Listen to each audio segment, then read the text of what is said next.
Well, good morning, everyone. My name is Ted Gardner, and I'm an interviewer for the Public Library of Cincinnati. And we have the honor and the pleasure to have with us today Dr. Harry Cassady of Hyde Park, Cincinnati, a grizzled veteran of the past.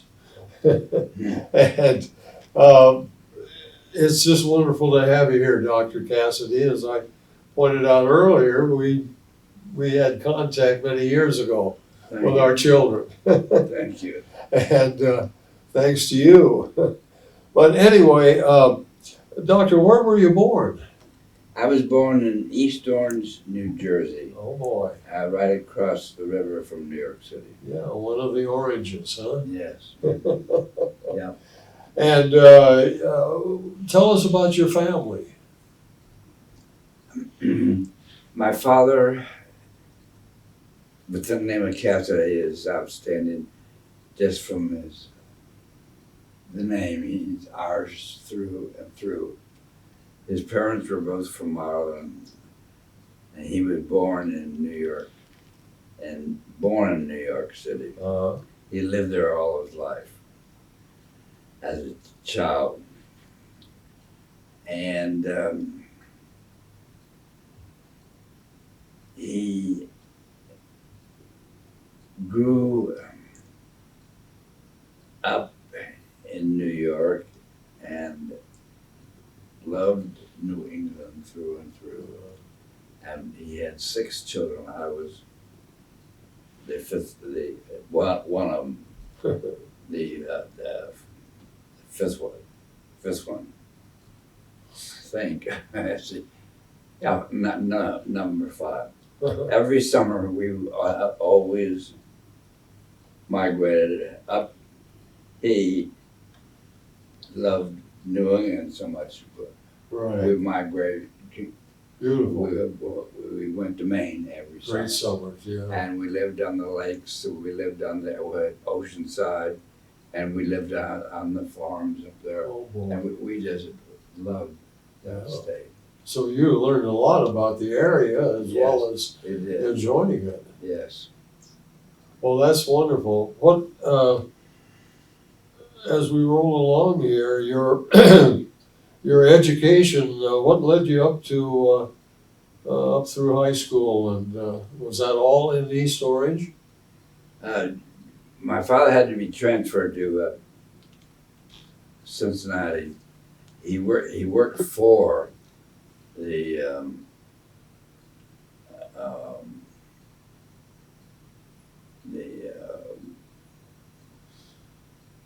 a company. What the heck was the name of it? I just don't remember. But anyway, he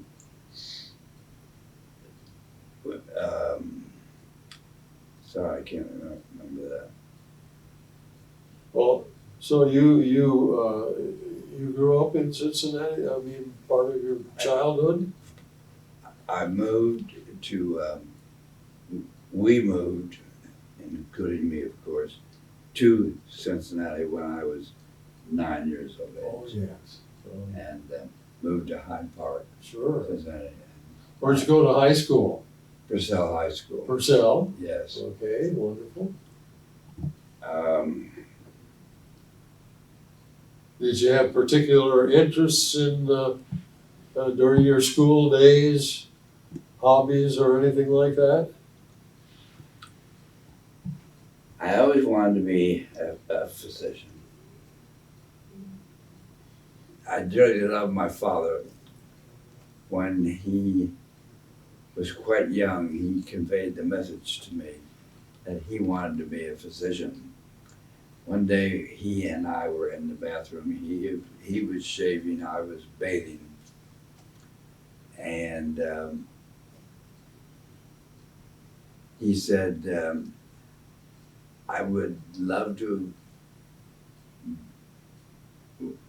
I would love to be a physician. I wanted to be a physician, but my father wouldn't let me. We couldn't afford to be a. He said we were poor. Dad was running telegrams for the Western Union. Oh, yes. And that was his source of income. Oh, I see. I see. And um,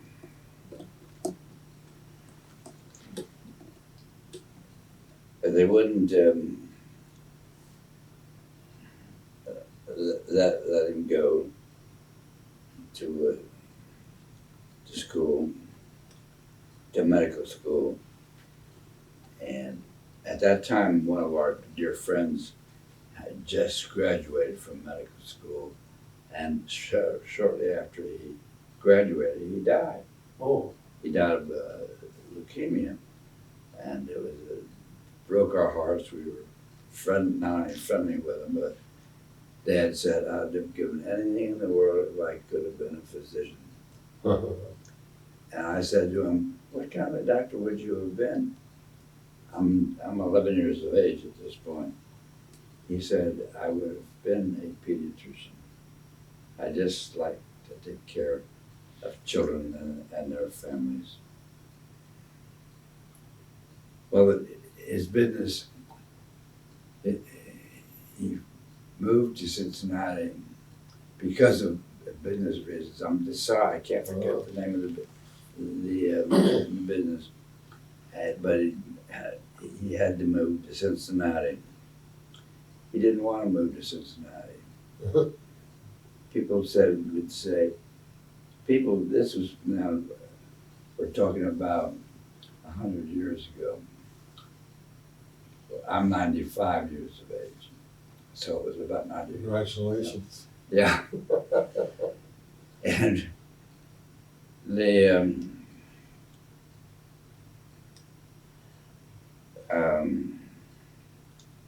people would say to him, "You're going to move to Cincinnati." "Where's Cincinnati?" "Cincinnati, Ohio." Now, is Ohio east or west? I mean, is Cincinnati east or west of the Mississippi River, they would say. These are all his friends. The New Englanders thought that there was no spot in the world like, the only place to live in the whole world was New England. Right. You didn't live anyplace else. Well, now, after you were in high school, and of course, being of age as you are, you were ripe for the being into the service.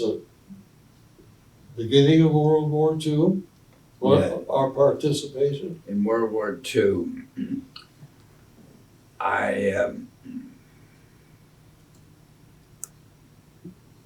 is in medical school on Pearl Harbor Day, Oh yeah. and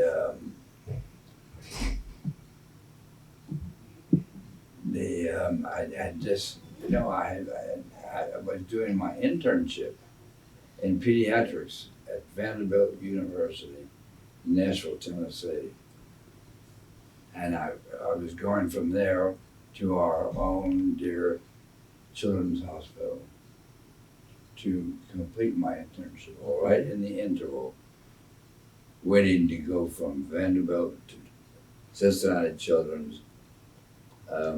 Pearl Harbor occurred, and we knew, and I had already graduated from the University of Cincinnati, and from medical school at the University of Cincinnati, and they all, I knew that I would be called. Yeah, right. And so I enrolled. I happened to be in New York at the time doing a stint in pediatrics there at the Willard Parker Contagious Disease Hospital. And they took me, I joined the Navy. It was my choice to That join. was your choice. Yeah. Good. Well, I liked New England, and Yeah. I was used to the business. You knew something about the sea. And I knew a lot about the sea. I knew especially, I was an excellent swimmer in the ocean. Oh, good. And That's interesting. I knew how to land. And you put me in a landing craft, and I could land real well. Right. And, when the waves would wash me up on the beach, and then tried to wash me back out again with the back blow. The wives had no choice because I was young and sprightly and used to the ocean Sure. through and through. Of And my course. father was very happy about my ability to handle myself in the ocean. Well, I should say. So, upon entering the Navy, you were assigned to a destroyer? I was assigned to a destroyer right away. And I was aboard one ship the whole time, the USS Stevens, and we started off. I was called to action. It was called to action. It had not been commissioned yet. Oh, yeah. And we were all sent. The new members of the USS Stevens were all met in Norfolk, Virginia, and we commissioned our boat. Our ship was commissioned there. The There in USS Norfolk. was commissioned in Norfolk, Yeah. and our first initiation trip was down to Guantanamo Bay, Cuba, which was peaceful at that time. Nobody knew anything about Guantanamo Bay. And then from there we went up to the North Atlantic, and we spent a lot of time up in. People say, "Oh, you've seen a lot of the world." And I said, "Yeah, we saw Iceland, and we saw all these nice, interesting places, And the ocean. and the ocean, and the ocean." Oh, gee. But anyway, we cruised back and forth on the North Atlantic for Now, about 3 months. on that North Atlantic duty, were you in escorting transports and so forth Yes. that we shipped up around to Russia? Yeah, the main reason was that Winston Churchill and Franklin Roosevelt were communicating quite frequently in the North Atlantic, and they needed protection and escorting and whatnot, and we did an awful lot of that. You didn't see any U-boats, did you? Any U-boats? No, I don't remember. Although we did in the South Pacific when we got over there, we saw U-boats. Oh, yeah, right. In the radar and blasted the heck out of them. Well, now were you the only medical officer aboard the Stevens? Yes, I was the only, but there were only medical officer aboard the Stevens.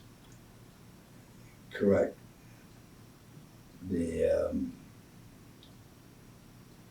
There were other medical officers aboard other ships nearby. We could, if one was sick or something, we'd go over and take care of them. Right, I see. Well, tell us about your impression of destroyer duty in the wide, wide ocean. Well, I was very unhappy. I had in the wide, wide ocean. The same thing day in and day out. I went 3 years in the Pacific and did not touch shore. Right. And I had a wife at home just before, and she was pregnant. and had her baby. And I didn't see the baby until she was 13 months of age. Wow. And it was sort of rough, Yeah. not only on me, but also on my wonderful wife. She knew what destroyer squadron I was in. She would read the newspaper, the Cincinnati Enquirer, find out what ship,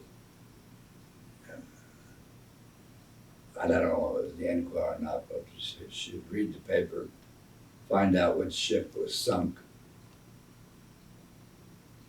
Didn't know whether it was my ship or not. Yeah, right. And Well, they were very, security was very tight, and they didn't want to have the newspapers publishing names of ships for the enemy's sake, sure. Yeah. Very, very tight. I know. Well, so you had nice setup on the destroyer though. You had your own cabin and. Oh yeah, my own cabin. And What rank were you now? I don't know what my rate was. My rate was Lieutenant commander? Lieutenant commander when I left. Yeah. Yeah, well, that was typical. I had some tough stuff to handle. Should I tell you one of them? Oh yeah, please Well, do. one of them was I'm aboard ship, and we were down around Cuba, I think, and we got some new men aboard the ship, and one of them was a new officer, and of course I had to go over them and interview them and make sure that they were mentally all right and that sort of thing. And one of them, his name was Clem. I said, and I had him in my office, which was about as big as this room. I said, Clem, you seem awfully nervous. He said, I am nervous. He said, my ship, previous ship, he named it. I don't remember what it was. It was, I don't remember what it was. And it was sunk. And I lost an awful lot of my friends, really lost them. He said,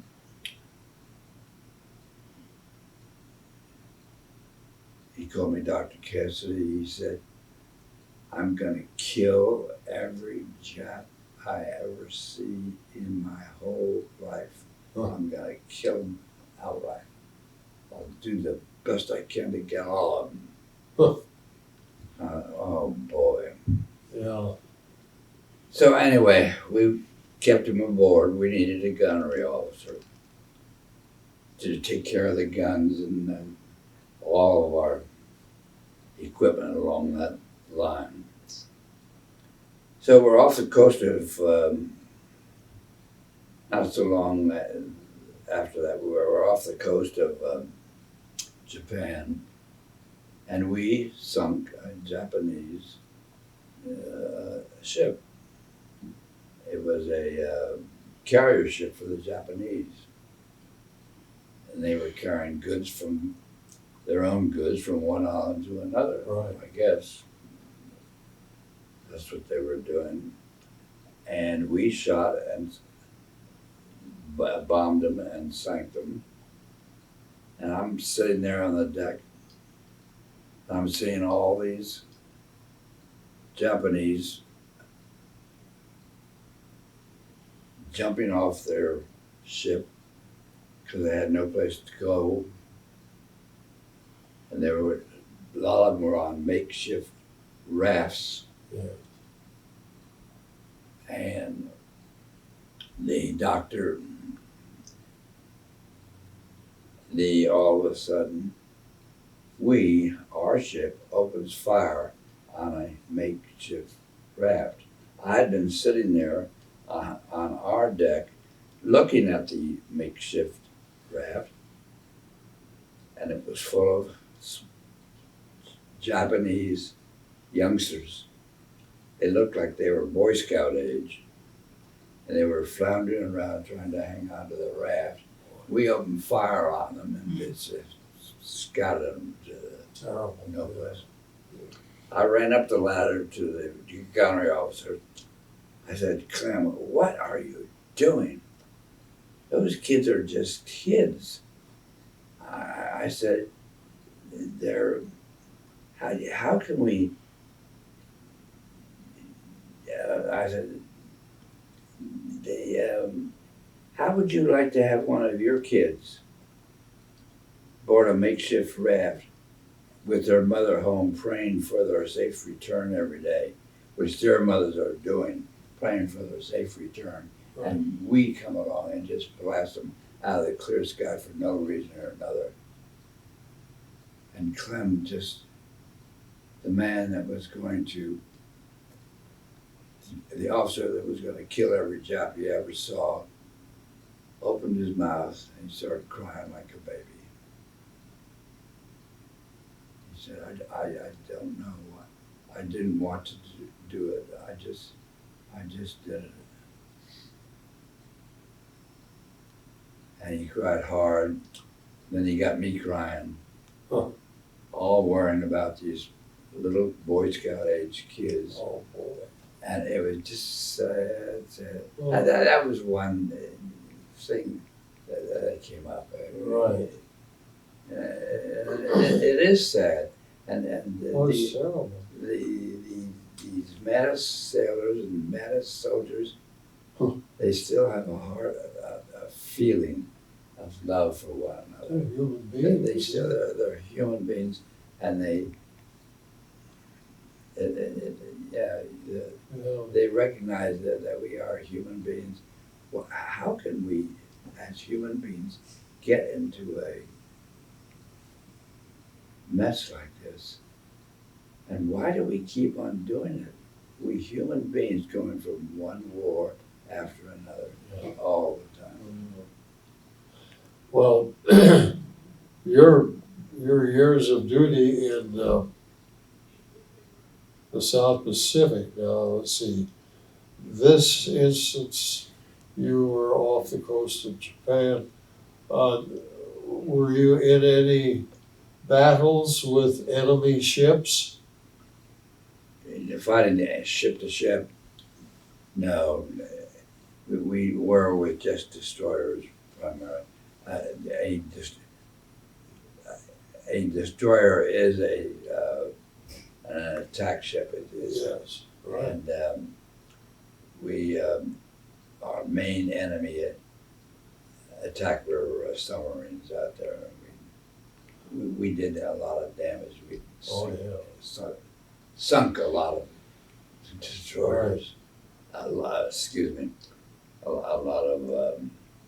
Well, the destroyer was a wonderful type of craft. Yeah. Very fast and maneuverable, and of course that's what they were for. Yeah, you know a lot about destroyers. Well, I was in the Navy for 4 years. Yeah, but it is. I've studied a lot about it, but yeah. I never got aboard a destroyer. Uh, Tin cans, we call them. yeah. Tin cans. Darn, I wish I had a picture of our destroyer.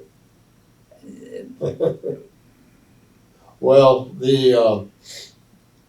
then did you go farther south in the Pacific, like to?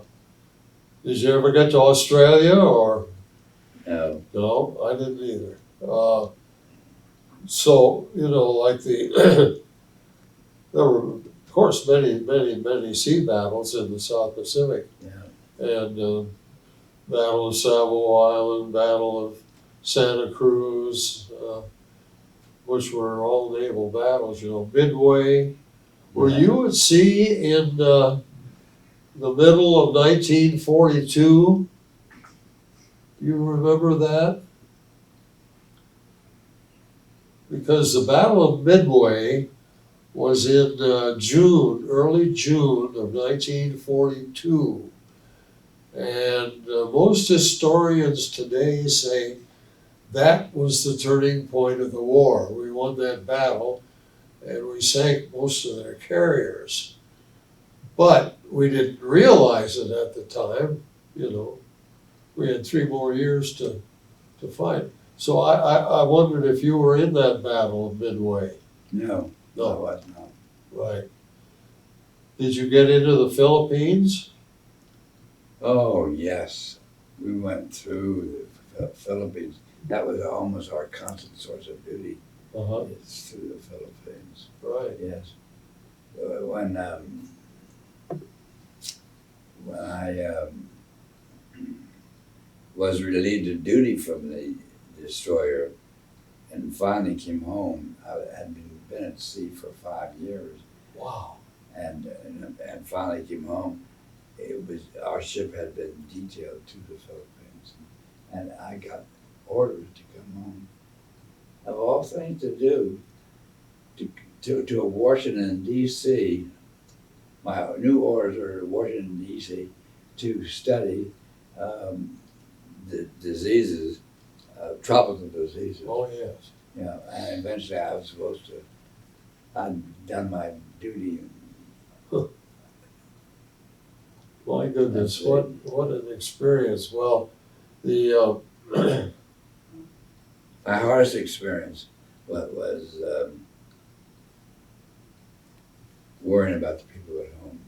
at home. And Yeah, with my baby, which I had never even seen, I know. and just constant, and their worry, not knowing where I was, what I was doing, and that it was a tough one.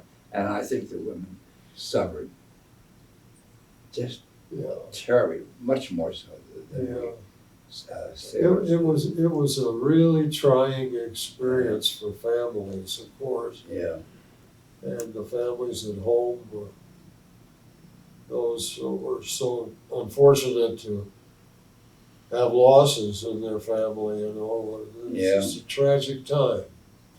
Um, in your medical work aboard ship,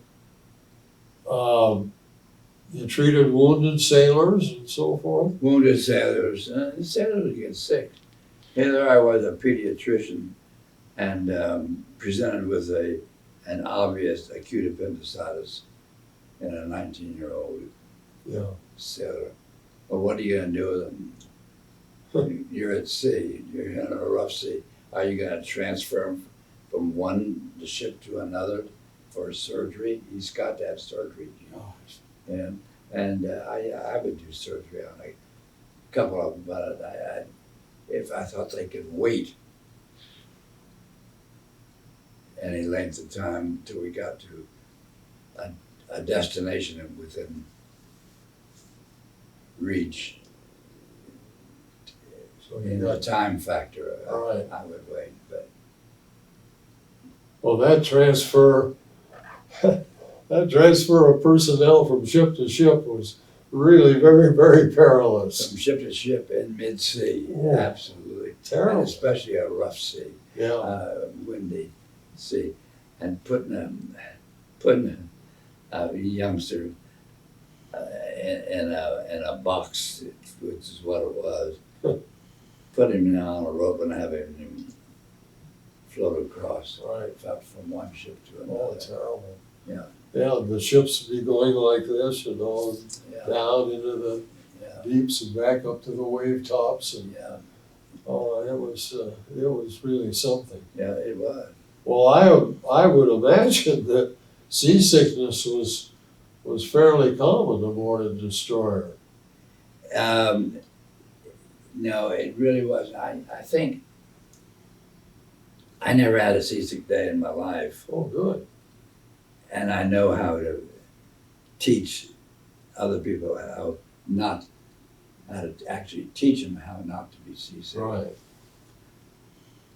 Roll with the boat. If the boat rolls, you roll. See, that's you. This is the boat, Uh-huh. and the boat's rolling like this. Well, if the boat rolls,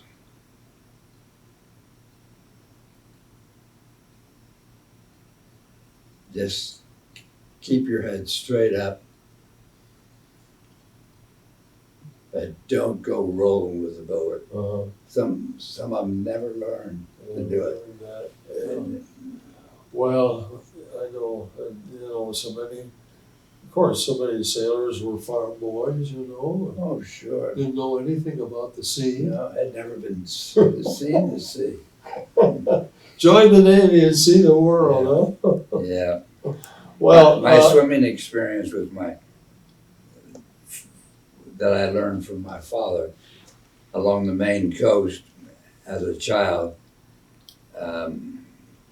came in handy because I was able to assist in landing operations of men and get them ashore and assist them. Some of them would land, and if the surf were high, they'd land, be dashed by a wave on the beach, carried out by that, and I was able to teach them how not to do that. Oh, that's wonderful. Those landings were treacherous and Yes. very, very difficult. Yeah. Were you at Iwo Jima? No. No. Okay. No.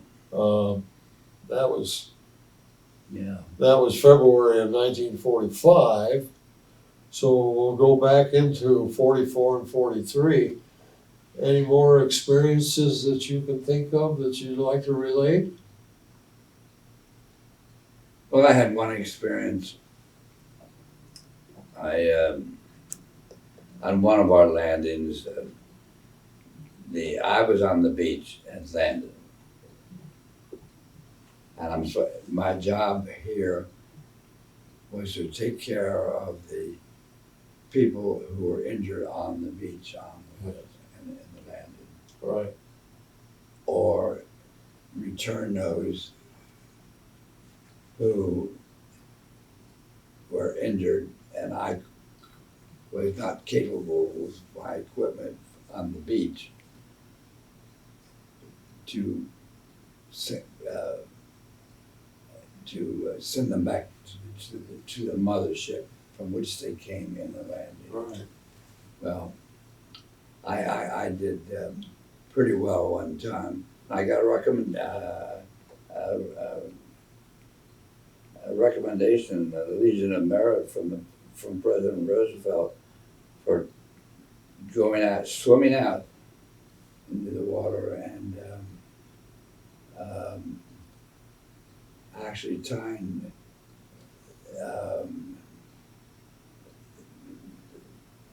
ropes to them, to many of them, and bringing them in to the beach so that they could be sent back to Just pull them through the water? Yes. Oh, Yeah. oh. So it was a pretty good job for a medical officer to be doing. Saving men like that. But what else can I do? Well, that's right. Yeah, I That's can't right, just of sit there course. and watch people flounder. One poor medical officer,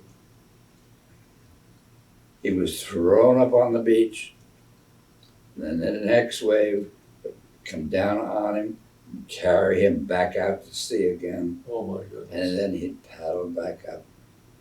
He'd be halfway up the beach, absolutely exhausted, short of breath and everything else. And that next wave would come, land on him, pounce on him, carry him out to beach. I mean, those are, I hope you eventually saved him. yes, a bunch of them. Yeah. Yeah. So I was lucky. Well, that is something. Now, you're going to shore. Did you go into shore with the With the landing group, some of the landing yeah. Marines and soldiers? Yeah. Wow. Because you were so important. You had to be there when they got wounded and so forth. Yeah. and to single out and that's right, who has to go back to the ship and Right, how to get them back. right. Well, I've read, I've read about the destroyers a lot, and of course, they were limited in the way of space. Yeah. Uh, how did you manage to take care of the wounded and the half drowned that you rescued? Well, this was two different divisions I was in. I had been detached from the destroyer division for a while, and and joined with the landing operation. I'd stayed with them for about 5 or 6 months, Right, right. and that's when I saw most of my serious stuff. Well, your experiences are just outstanding, sir, and I want to commend you and thank you for your wonderful service. You've done a lot of things that many men didn't do in the war, and saw a lot of hardship and peril. So the as the war was winding down, were you? Of course, you were anxious to get home. Yeah. Tell us about your separation and getting back eventually.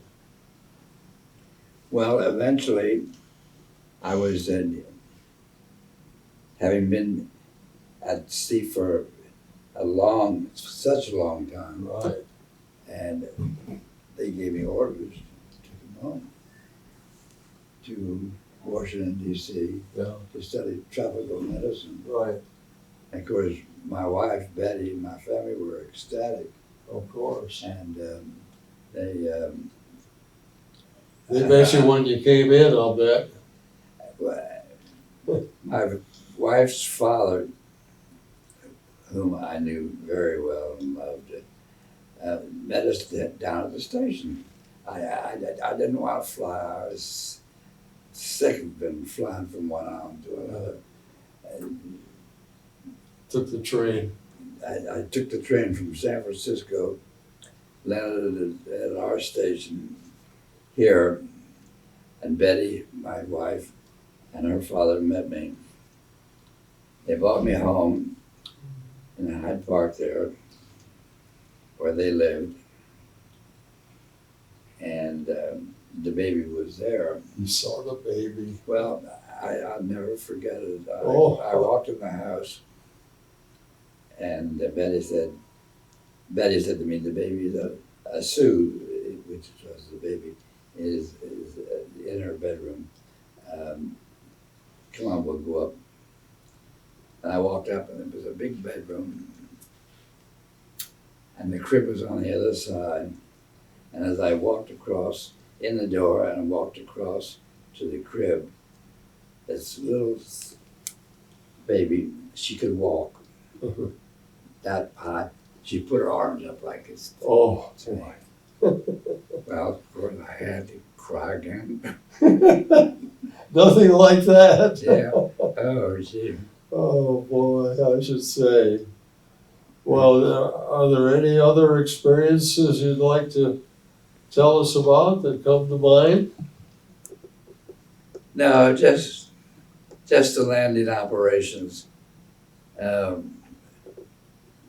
the backdraft of the water taking back, and then the great sadnesses of being separated from a baby that I loved that I had never even seen. I mean, those are hard. Right. For me. Right. Well, now you had after the war, then you had a long career of medical experience with children and so forth. Yes. Yes. After the war, my father wanted to be a pediatrician. I was going to be one too. Right. And I got into, I had already had a rotating internship at the University Hospital here before the war. When the war broke out and I was broken up. Back to it. And then I went to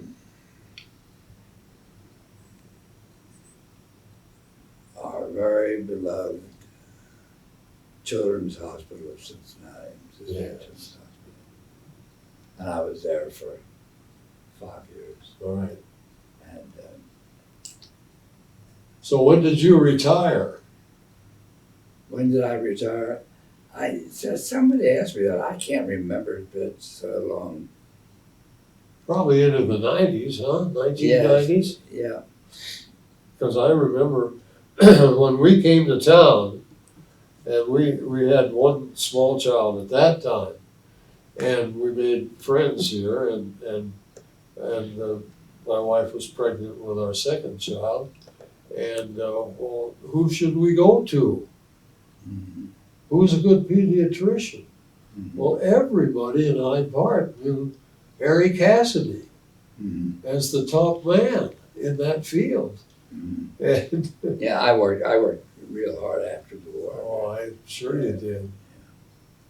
Well, now what a great hospital that Children's Medical has I become. know, and I'm very proud to say that I was the chief resident of that hospital for 5 years, Mhm. and it was the happiest years of my life. And at that time, I was married and had the one child, but I was able to come home every night. Uh-huh. Of course. And then if I got a call at midnight or something, I'd say, Betty, I have to go back to the hospital. Well, you certainly have given a lot to our community, sir, with all your experience and everything. And What you say about Children's Hospital is, or what you can say about Children's Hospital is wonderful. We really have a oh my, well, it's regarded as one of the best in the country. yeah, in the world, I think. In the world, absolutely.